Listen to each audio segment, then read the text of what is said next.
নমস্কার বন্ধুরা, আজ চলে এসেছি কাঁচকলার কোপ্তা কারি রেসিপি নিয়ে।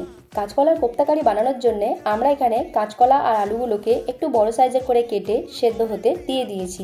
তারপর এখানে আমরা পেঁয়াজ, আদা, রসুন ও কাঁচা লঙ্কার একটা পেস্ট বানিয়ে নিয়েছি। এবার কাঁচকলা আর আলুগুলো সেদ্ধ হয়ে গেলে কাঁচকলা আর আলুর খোসাটা ছাড়িয়ে নিয়ে মশলার পেস্টটা দিয়ে দিলাম। তবে এখানে কিন্তু আমরা সেদ্ধ করা আলুর মধ্যে অর্ধেকগুলোই নিয়েছি। এবার তার মধ্যে একে একে বেসন, বিস্কুটের গুঁড়ো, হলুদ, নুন সমস্ত কিছু দিয়ে খুব ভালোভাবে মেখে নিয়েছি। এবার কাঁচকলা, আলু আর বাকি সমস্ত কিছু মিশ্রণটাকে হাতের সাহায্যে কোপ্তার আকার দিয়ে নেওয়া হচ্ছে। তারপর কড়াইতে তেল গরম করে তার মধ্যে কোপ্তাগুলোকে খুব ভালোভাবে ভেজে নিতে হবে।